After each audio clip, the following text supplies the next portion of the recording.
Hello fighters! Today we're gonna talk about the basics, shooting. This is one of the most important aspects of the game. So we want to tell you how it can be improved. Let's go! We start with ABC. This is your sensitivity. It can be fast or slow. Both of them have their pros and cons. The fast one is always about the reaction speed. With it you can quickly aim at any position on the map. However, it lacks accuracy. You can easily aim at an area, but not a specific position. And that's why it's more difficult to do headshots. A low sensitivity, in turn, makes it easier to aim. Another advantage of it is that it becomes easier to control the recoil when shooting. If you want to make everything easier, turn on the gyroscope. You can find the video on how to use it on our channel. But back to the topic, when you have low sensitivity, it's almost impossible to aim quickly. Therefore, you will have to move your fingers very fast to track your opponents. But if neither suits you, then you can customize sensitivity settings. Setting it up during a match can be problematic, since your opponents won't give you a chance to train aiming. We suggest trying this on Polygon.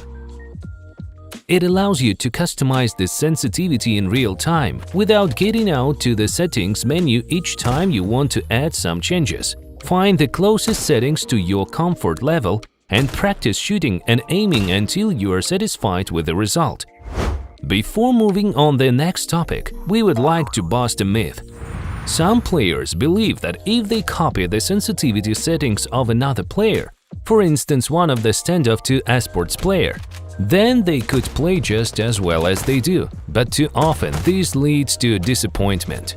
Firstly, keep in mind that these settings were customized by another player. As it often happens in such cases, there is no versatile option that will be convenient for everyone. Secondly, we all are different and our physical characteristics vary. Everyone has different muscle memory, reaction speed and length of fingers.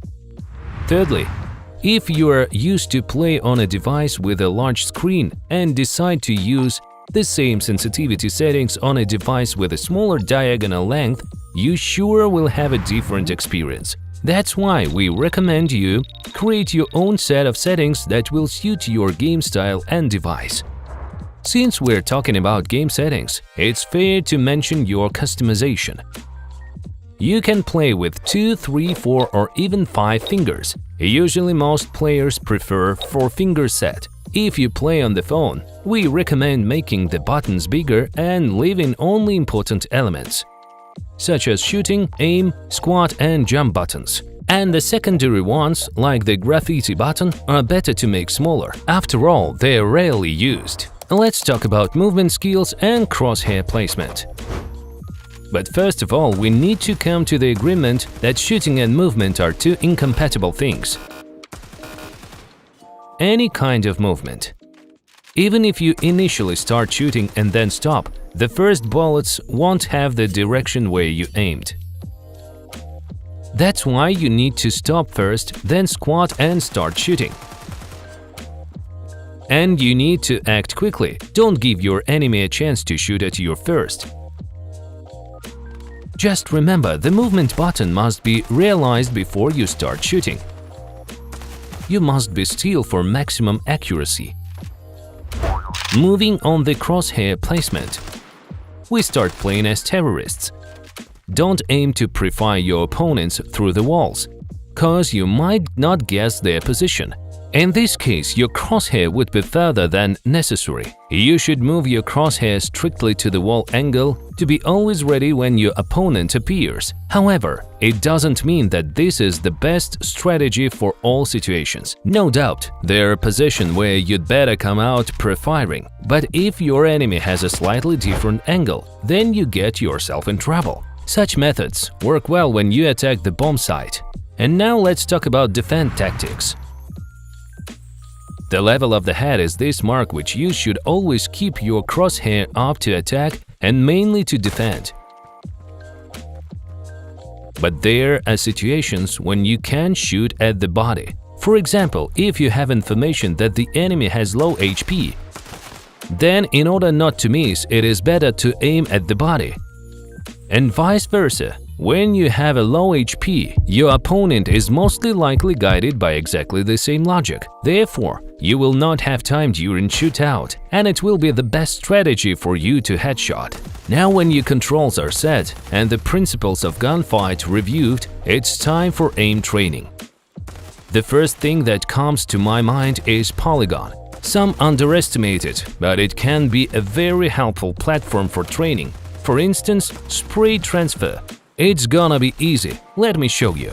Fire at one dummy, as you reach it, move to another one. You won't have a lot of similar situations in real matches. Believe me, as you master this skill, not only it will get you 2 per spray, but also will become a lifesaver of yours. In general, polygon was invented for warm-ups. It is unlike to train your shooting there comprehensively. But if you just need to feel your sensitivity and warm up before the match, then the polygon will help you with this. But don't overdo it, 15 minutes warm-up will be enough. Then you can proceed to team deathmatch, the best mode to practice shooting. You can learn how to shoot without practice. Team deathmatch is the best mode for this purpose. It is impossible to avoid gunfights on its small-sized maps. To enhance the effect of training, we advise you to set yourself a certain goal. For example, to kill an enemy with one-tap headshots or shoot only with a particular gun, training it specifically. There are many options for training. Pro players spend most of their time in this mode, and this practice shows that it bears fruit. But with the opportunity to create custom lobbies, you can transfer team deathmatch to any map from the map pool. Such lobbies are often created to the public by other players, and we also recommend you to try them. They allow you to train not only shooting, but also to understand how map is arranged, to study positions from the point of view of gunfight.